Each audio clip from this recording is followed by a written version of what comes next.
So go ahead and fill me in on Beau. I just read it briefly before. Just the jumping. I think I saw something about resource guarding being obsessed with like food. Basically. Yeah. So he 7-year-old lab, um, pretty much from, and I got him when he was 4 months, so I've had him since he was a puppy, um, and he is obsessed with food. Typical lab, I guess. Like literally likes nothing more than eating. Um, and so that I think combined with maybe just my husband and I not being um, strict and diligent about like keeping him off counters has led to him just being uh, pretty much shameless when it comes to jumping on people and jumping on counters. So he's 7, so he's not a puppy, but it starts with when anyone walks through the door. So if it's my husband and I, he's got kind of appropriately happy, wags his tail, like maybe tries to jump, but not really, very sweet. If it is anybody else, my sister, who he sees weekly, a friend, a stranger, he goes crazy. He's happy. He's not mad, but he's jumping all over them with an open mouth, and which sometimes like their hand or their arm will kind of get caught in, and goes crazy. He also, and then so that's kind of the jumping on people. Jumping. The the thing that I guess I'm most concerned about, I mean, that is annoying. We oftentimes have to put him on a leash when people come over. He will eventually calm down and then chill on the couch, but just goes his emotions are totally heightened when someone knocks on the door or rings the doorbell, or even if we tell them to not do that and they just walk in. Yeah. When it comes to food, like I said, he loves nothing more than food. And so that combined with the jumping means he is on our counters all day, every day. We have to push things back. Sometimes if we don't push things back far enough, we'll come home after being gone and he knocked the entire fruit bowl down and ate all the fruit. Um, he is very crafty at jumping on the counters, then using his paw to like move things to him. Okay. Luckily, he has a steel stomach, so he can process anything. But it's historically has been annoying, inconvenient, particularly when we have guests over. He has gotten many of the dinners of friends that we've had over for dinner and parties.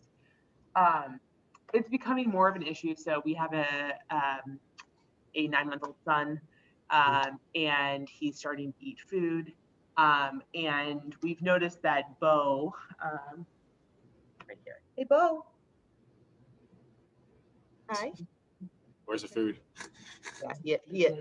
Yes. Yeah. Looking for it. So, we have to like there have been a few times over the past few weeks where Beau has jumped on the tray of his high chair. So he like, and so that is just a no-go for me. I think like licking his fingers is okay. He's gentle, he's friendly, he's not mean. His aggression just comes from obsession with food. And so if he's kind of like sitting nicely by the high chair, waiting for food to drop, I'm okay with that. Maybe even like if my son is kind of holding his hands out because he wants Beau to lick them, I'm fine with that. But Beau has started jumping up on the high chair, and that's an even bigger issue because not only could he get our son's hands, but could knock over the high chair. So that's when I was like, we're getting training. Like, and I have friends who have labs who are also food motivated, who have used the electric collar. And I'm like, I've tried. We've spent thousands of dollars on training before with years ago, but like positive reinforcement.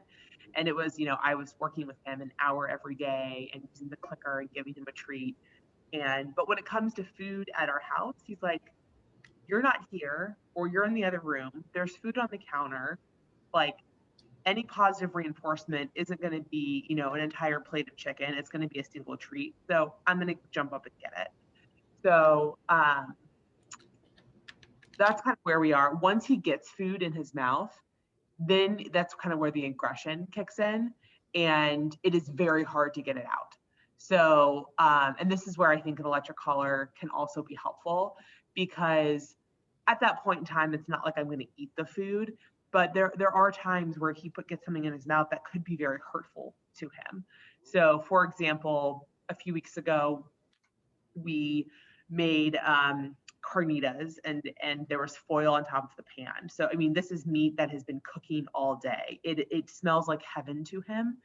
And then foil is on top, so it has kind of all of the juice and whatnot in it. And we were doing dishes, and the foil was in the trash, and he reached in his head in the trash and got like this huge lump of foil. Like, he's not going to be able to process that. So my husband and I basically had to kind of like praw his jaw open, which, I mean, this took probably 5 minutes because he was clamping down so hard. Like, we're worried about our hands getting caught. Like, he would hurt us, not because he wants to, but because he doesn't want to let go of this very tasty foil. I'm worried about him getting hurt. I'm worried about us getting hurt. So, and we eventually, I mean, it took a long time, but we eventually, my husband kind of, our go-to routine is my husband pries his jaw open, and then I reach in to get the foil or whatever it is, the trash at the side of, off the sidewalk. That could be harmful to him, or at the very least cause him to get sick in the middle of the night, which is annoying. I think that's it. I mean, he will, if you come in and you have a tiny little morsel of food at the bottom of your bag or backpack, he will find it. His nose is very impressive, so he's been known to kind of get into guest purses and backpacks. Our nanny who comes over, he will like nose open her backpack to get to food. That also is annoying. I don't know if a shock collar like will correct that. I'm less concerned about it. It's more at this point, I think, safety for my son, and then safety for Beau. We love him so much. We don't want him to eat something that would seriously harm him. Mm-hmm. Okay. Anything else I should know about Beau? Anything else? I mean, the other, again, a secondary concern, like we dealt with it for 7 years, is he pulls like crazy on walks. Mm-hmm. So like, I can't walk him with a stroller. So I have to use both hands. He's very strong. He's an 80-pound lab, and he just gets excited, and he's very triggered by other dogs. He's very happy, friendly with other dogs, but like wants to pull towards them. If there's anything that looks like food, he's going to pull towards that. So, I mean, he very much walks me. In an ideal world, we would correct that, but baby steps. And what's most important right now is just getting him off the counters and getting him off a high chair. Okay. If you were to have everything you'd want with Beau, right? Everything you'd want, everything fixed, what would life look like realistically? Like, what would every day look like for you and Beau? You gotta leave him home the day. Yeah. Well, we do leave him home during the day. No, you're not here. Well, oh, yeah. I don't know if we'd still do that. But the reason we can't is because of the food. Yeah, that's true. So, okay. So I guess a big unlock for us. So we share a nanny. And so during the day, Monday through Friday, it's not just our son who is at our house. It is another family's 10-month-old son. And they don't have a dog, but they're like comfortable with a dog. But I am not comfortable because our nanny is one person, and it would be very hard for her to watch kind of both little boys as well as Beau. And she's a dog person. She loves dogs. She's obsessed with Beau, but I just get nervous about Beau with food and Beau being around the high chairs and something happening. I don't want that liability. So in a perfect world, I mean, we don't have like any time that I'm not working from home, Beau has to go to daycare. So that would be a massive unlock for us. I think just like I'm laughing right now because our fruit bowl on our counter has like a cutting board in front of it in order to prevent him from jumping up to getting it. So just always being on the lookout for what food is out. And then I think the other like kind of biggest unlock for us is going to be just having guests over and having either friends or family, or even if we have like if we need something fixed in our home, and not being kind of worried about how I'm going to handle Beau because he's just so excited. And then when it comes to, you know, having friends eat over, not having to tell them to guard their food, because you basically blink and Beau will kind of come up behind you and like jump on the table and eat someone's dinner off their plate. Yeah. Okay. And then obviously you want that pulling to stop, correct? That the leash pulling when you go Yeah, forward. I think like would love to be able to go on a casual walk with the stroller and with Beau. Right now it's hard to do that, and will be very hard to do that in the winter in Chicago when it's icy. I was even nervous. It was hard for me to walk Beau when I was pregnant without kind of the abdominal strength needed. So yes, that would be amazing. I want to focus on what's happening kind of in the home first, because that's where I think, sorry, I'm going to Bless you. that is what is kind of affecting our lives most, and like I guess what I'm most worried about and just want to get ahead of. So and I think is easy to be fixed. Well, I shouldn't say easy. I think it can be fixed with kind of the right trainer and the right method. For sure. Okay. So you've only done, you said, the positive only methods with him, and that was a while ago, correct? Yep. Okay. Yep. We did puppy training, and when he was like 6 months old, and then when he was maybe 2.5 or 3, sent him. I was out of town for a long time, so I sent him to a training camp for 3 weeks, and then had kind of a whole training schedule for him and for me after that, and followed it. And he was walking nicely, but I needed treats, and like I also was able to work with him for an hour a day, like between 30 minutes to an hour a day. I just like don't have that time anymore to do that. So, you know, if we know that we would see results, we would make the time, but it's hard. I mean, we can't do that. We can't work with him for an hour every day. Okay. And then I'm assuming you guys did research on us and how our training methods and the tools we use, because I mean, I basically I knew I wanted to do an electric collar, and like I said, I have friends who have done it with labs, and it's been very effective quickly. And I'm fine with that. I mean, I view it as no different. Like, you know, I grew up with dogs with an electric fence, and you know,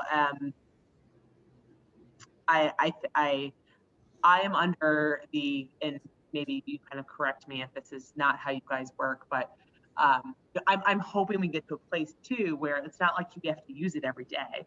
And I don't know if the collars that you typically use have the beep and then the shock, but I know some dogs that very quickly in their training associate the beep with the shock afterwards. And so then the beep actually reinforces the same kind of positive or corrective behavior. So I'm interested in that because I think he can be kind of a scaredy cat. And so I think that with some training with the electric collar, I think like I would get him to that point. Yeah. And then for the beeping, is that like an auto? Does that do that? I'm not familiar with the beeping. I know some cars do the beeping, but like for those dogs, is it like they press the button to make it beep? Which I think is how electric collars are, right? Like you still have to press the button. Yeah, I was checking, but okay, and I'll get into like why that wouldn't really work in Beau's situation, but I'll get into that. Okay. So, yeah, and then I guess one other thing to say is like in finding you guys, I didn't spend hours of research. You kind of Google, like I wanted to do electric collar. I realized that I think the most effective way to do electric collar is to have someone train me on how to use it. Right. And so like Googled Chicago, and I think like watched some of the videos on your website, and like saw great reviews and kind of testimonials, and that was that. Cool. So yeah, we do e-collars. This sounds pretty simple. The only hard part would be like if you leave the home, how would that work, right? Yep. So e-collar. Have you ever been to a physical therapist? Like a few times. Yeah. Have you ever, since you have friends, have you ever felt what an e-collar feels like? Have you ever felt it? No. So as physical therapists, they have what's called a TENS unit. It's like a little like a thing that like contracts the muscle. Like if there's torn muscle, it like moves it, right? It's electrical. You know, the therapist asks the client, you know, I'm going to increase the level, right? Tell me when it's too uncomfortable. Once they get to that level, what the client is like, that's enough. They lower it 2 levels down, and then they let the machine do its work from there. So that same technology physical therapists use on humans is the same technology that is used on the e-collars. So it's just a TENS unit on a collar, right? It's got 2 contact points on the little box that's on the collar, and it only affects the area it's touching. So we like to call it the collars electric, but not electricity. So it's not like running through your dog's body. It's just this little area that's contracting the muscle. Can it get uncomfortable? Yes. Our brand, Dogtra, goes to 127. So 0, 1, 2, 3, 4, 5, all the way to 127. Other brands, they could go to 10, right? Think of 10 and 127, the power hours equal, right? We just have 117 more breaks, and to be more specific to the dog's personality, the situation and the breed and the size, right? Beau, being a Labrador, is going to need the big boy collar, right? Because Labradors and Golden Retrievers are very tough, right? People think like, oh, he's sweet, he'll need like the little baby collar, but usually they need the big boy collar just because of how like goofy and like they're Goldens and Labradors don't really perceive threat, really, right? Yeah. Well, and he has a high pain tolerance. So, you know, we've used the prong collar before, which I know is actually safer when he's pulling than you know, because it distributes the weight around his or the pressure around his whole neck. But like that, right now we use a harness because the prong collar didn't work because he was like oblivious to pain. Yeah. So yeah, that makes sense. Yeah, so you go, you know, you have all these other tools, you know, positive only. It's unrealistic because of the amount of time you need to dedicate to your dog. It's just unrealistic. Holding treats and walking a baby doesn't work out really. Prong collar, like you said, is a good step forward, but then you get those dogs who are just, I'm still gonna pull, you know? Yeah. Did you get the prong collar through a trainer, or did you do that on your own? Both. So I started with a prong collar when he was a puppy, and I think I've used it kind of intermittently throughout. And then I guess I haven't had a trainer. Sorry. Okay, you're good. With the trainer, we went actually back from the prong collar to the harness. Okay. So yeah, so I guess I have not been trained on the prong collar. Yeah. Okay.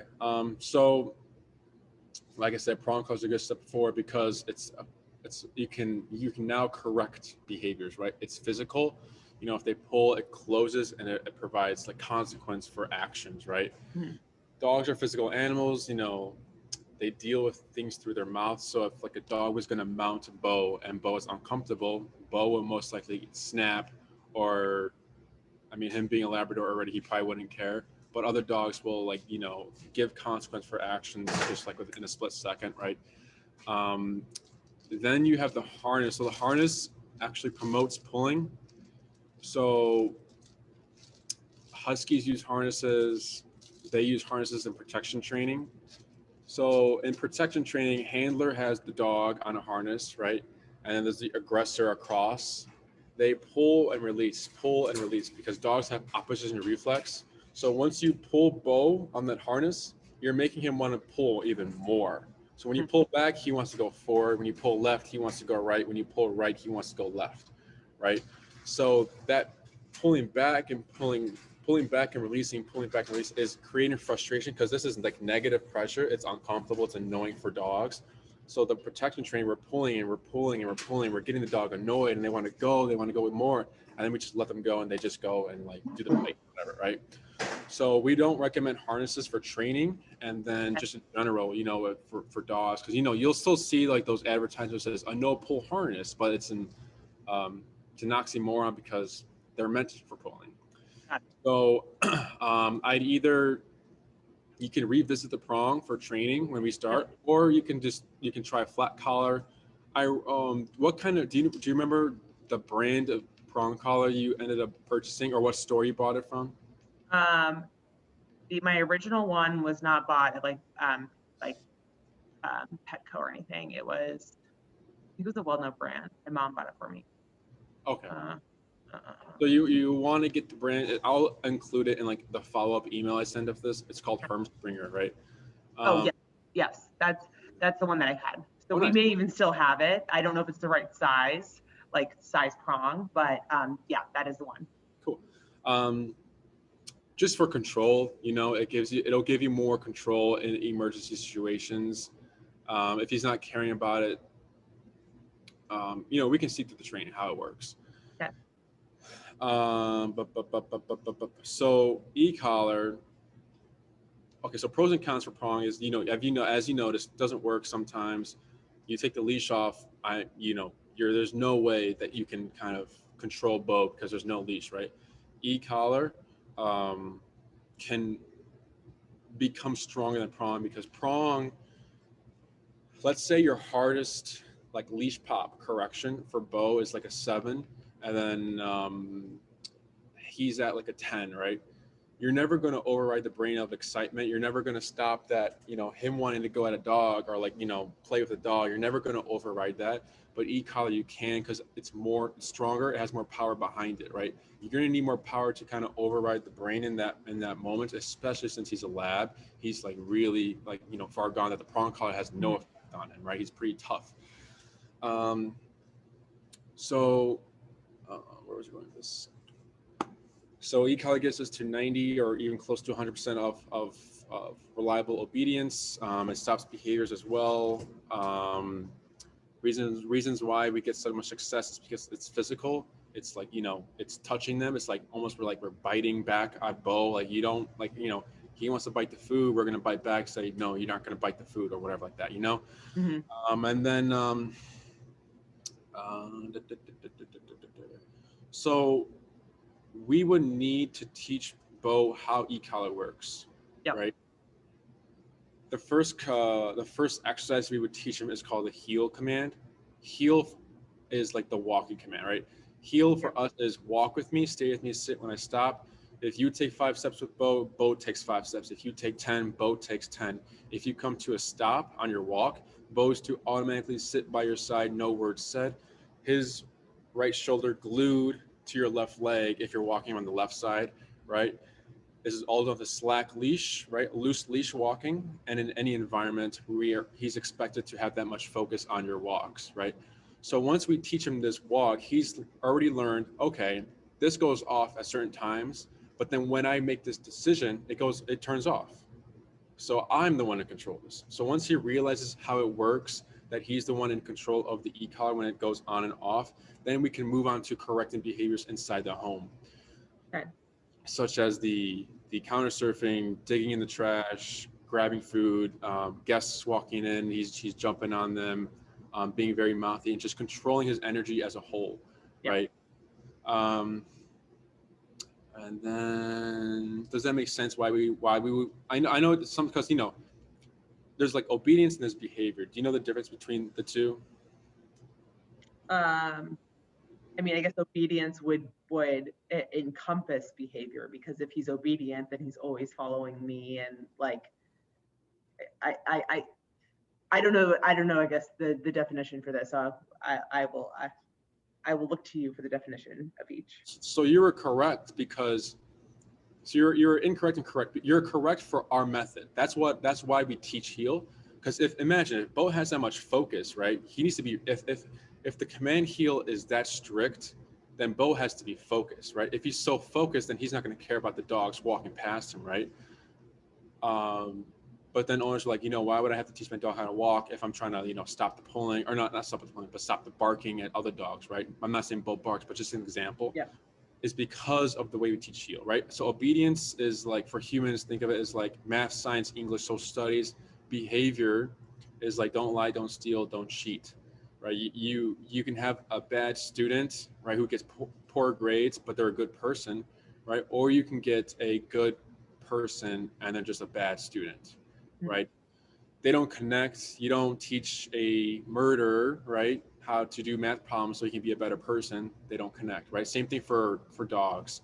But here, the way we teach heal, they connect, right? But like sit and down wouldn't affect anything for the guests coming in, right?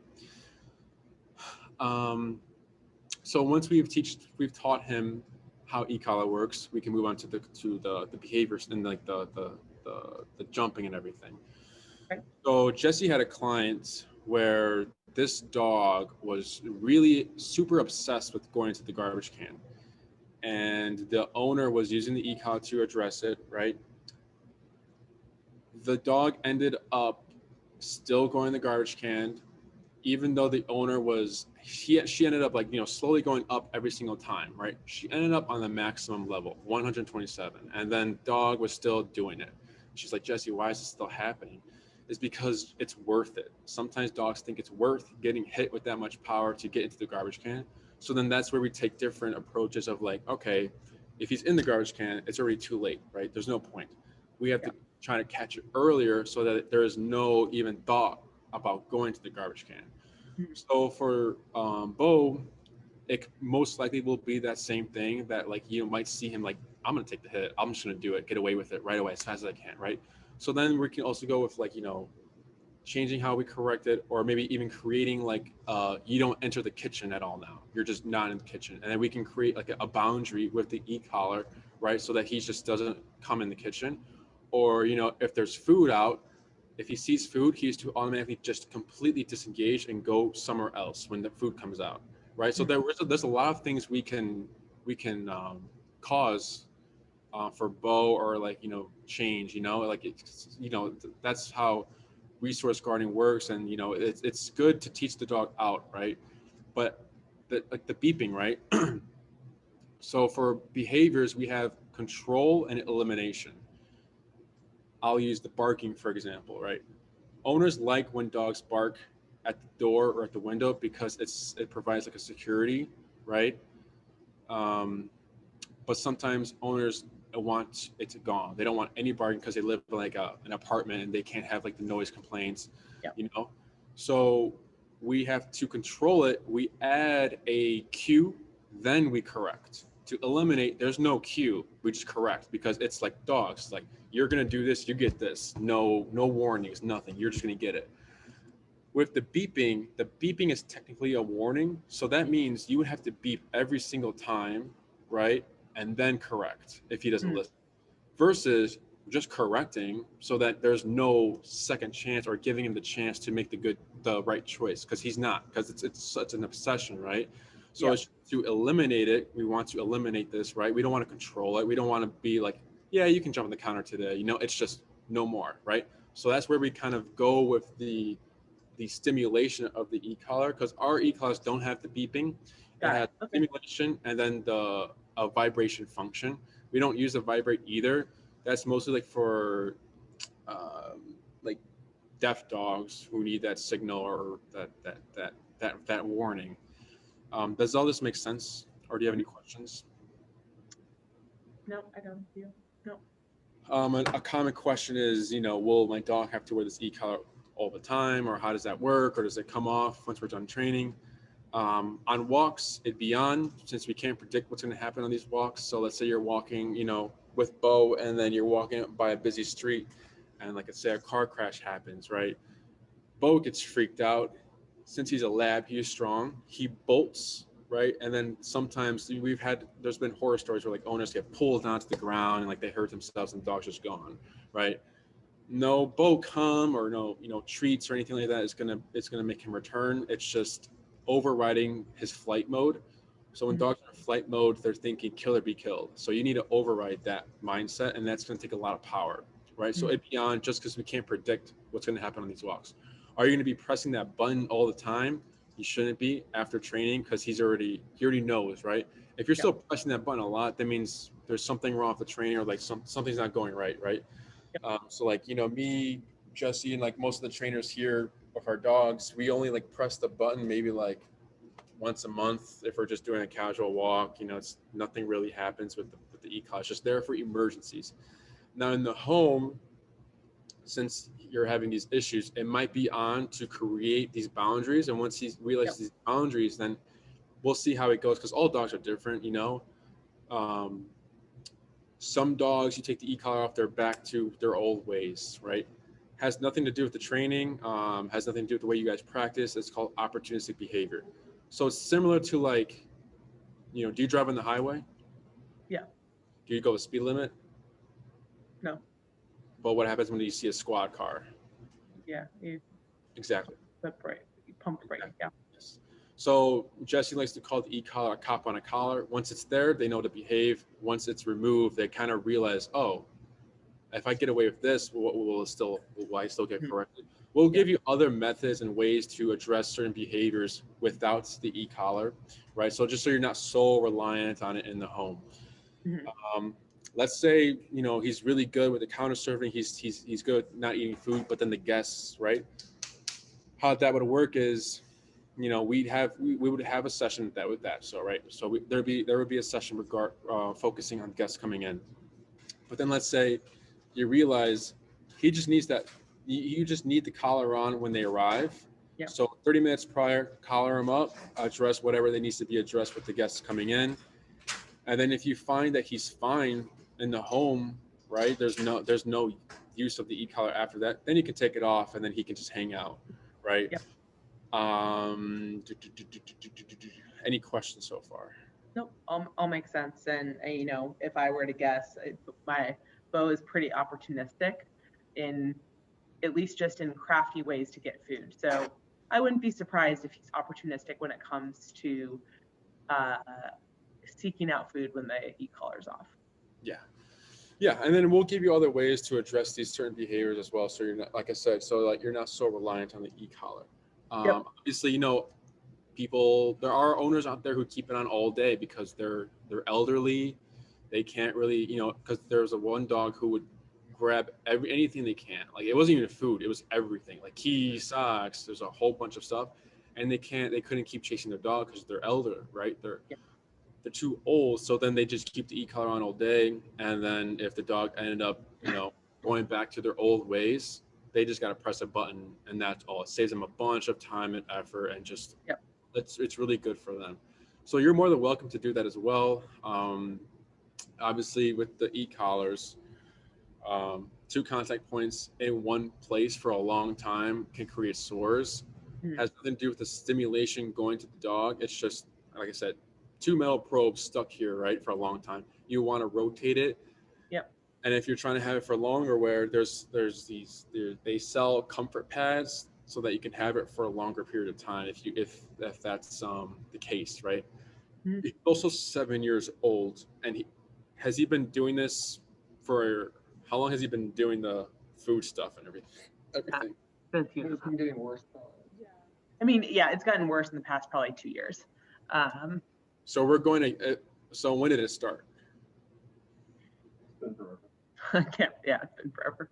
So we're going against a lot of bad behavior for a long period of time.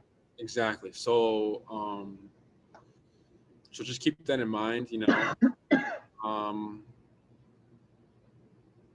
What else? Jumping on people excited, that can be addressed in a session. The food can be addressed. Him outing food can be addressed. Him leaving the food, we can get to the point where like you drop something on accident, he sees it, just gets out the room. He just leaves because he knows what's going to go down if he goes for that food, right? Just having him avoid the whole situation in general. We can get to that point if you'd like. And then the pulling can be addressed. That's easy. 2 classes there. Anything else? Okay. No. So were you guys thinking like in-person training, board and train? In person. Okay. Yeah, I mean, just given that our primary concerns are in the home, Yeah, I think in person at our home. Good. So are you looking for any other, just so I know, are you looking for any other obedient commands, like heel, sit down, stay, place? Any of those? No, I mean, I think like he he knows sit, he chooses not to do it. He knows down, he chooses not to do it. And he knows heel. Yeah, he knows those. Oh, And if it like he will occasionally, either when we have a treat or just when he feels like it, like obey them. So, but no, I think like, you know, there, we don't have a need for him to, you know, go down and stay down for a prolonged period of time. It's more just like have 4 paws on the floor versus 2 on my friend. oh, I see. Okay. Yeah. Okay. So since you're just looking for, you know, we would have to teach the heel, and then we would have to go into like the behavior, the in-home things, right? Yep. So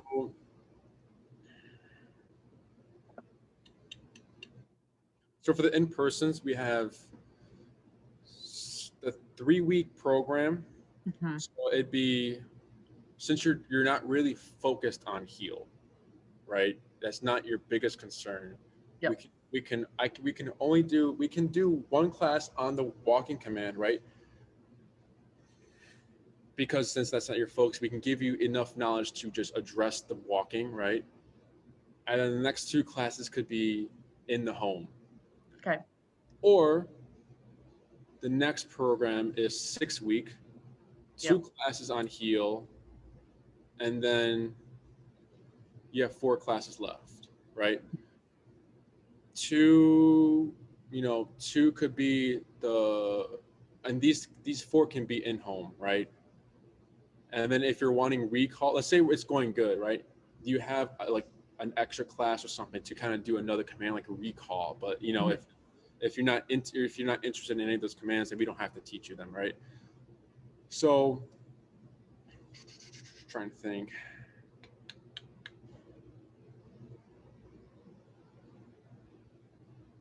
Because I want you to have enough wiggle room if needed. You know, I don't want to do the 3-week program and then by the second class we're still having like we're stuck somewhere, right? Yeah.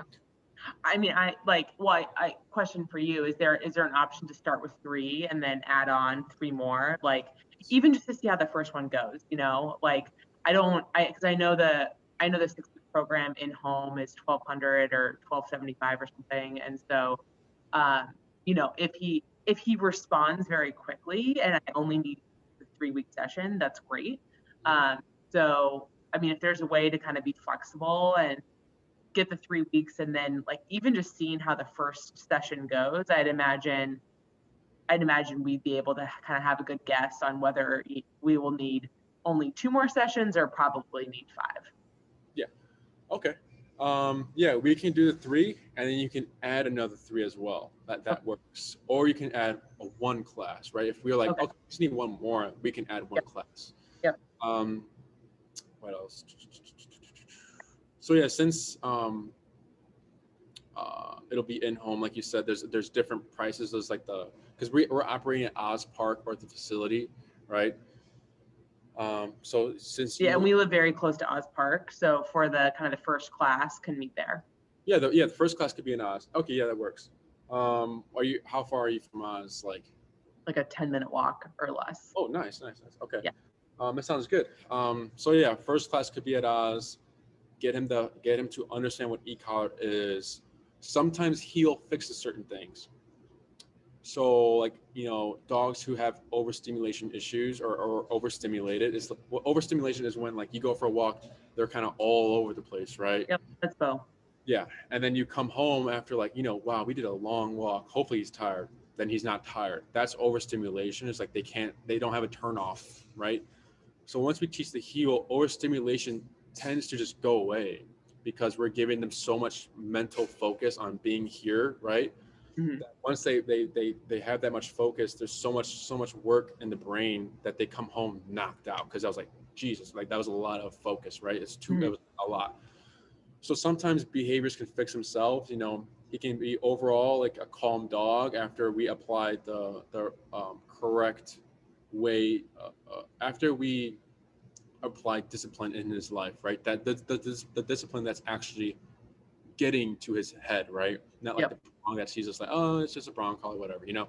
We're actually giving him the appropriate amount to address certain behaviors, right? Mm-hmm. What else? What else? What else? 1 hour a class a week. What can also most likely, not most likely, but what may happen is like we do the one class, we go straight into the second class that following week, and then like maybe we give you like a break, right? Seeing how does this amount of knowledge you have, right, with the correcting behaviors in the home, like do for a few weeks, and then we can have that third class and see like, okay, he's still doing this, but this stopped, right? So one class for their resource guarding and everything. The third class would be the guests coming in the home. So that's the guests arriving in the home is one class, and then the next class could be like the food stuff. Okay. What else? So an hour a week. You know, for example, it'd be Sunday 1 p.m. for 4 slots. 4 slot is, so you get 3 Sundays plus 1 in case, you know, because, you know, stuff happens, rescheduling, cancellations, or you know, something with the kids or anything like that, you know. So you have, if you need to reschedule, you still have time slot reserved for you that no one can take away. Got it. Once that is used, then you'll have to wait for more availability to kind of revisit you guys. I'll send a follow-up email after this consultation with the 3-week program pricings in home. The e-collar I recommend for Beau. We sell the e-collars as well, so if you want to purchase through us, you're more than welcome to do so. It's all the same price. Or we will also provide you a link to the Amazon, so you can order it yourself, and then when you get it, you can fiddle around with it, you know, get used to it, and then when we come, you kind of have some knowledge behind the e-collar already. I'll also send you like a contract thing for like, you know, agreements and everything. So once that is signed, we can begin billing and booking, and we can start, you know, whenever that is signed, and then, you know, you give me your availability and I work with that. Any questions or anything? No, all sounds good. Trying to think.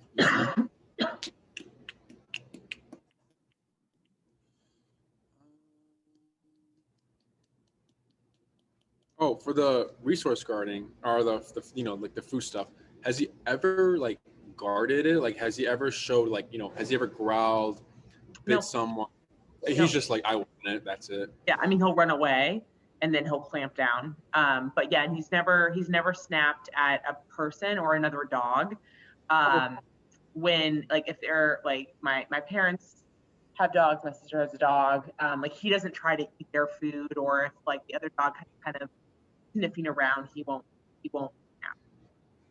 He usually eats his food so quickly that no one else has a chance to get it anyways. But yeah, he hasn't. Okay, that makes stuff a lot more easier. Yeah. Am I missing anything? I think I got everything you told me. Okay. 8 pounds, 7 years old. Okay. Okay, sounds good. So keep an eye out for that follow-up email. If any questions come up, feel free to send me an email and I'll answer them. And then also send you what a payment plan would look like for the in-person programs. Okay. I think I got everything. If that's everything. Yep. And then it's Catherine, correct? Yep, Catherine. That's everything. It was nice speaking with you, Catherine. Yes, you too. And look forward to I guess kind of reading through everything that you send me shortly. Yes, correct. Awesome. Have a great night. You too. Bye-bye.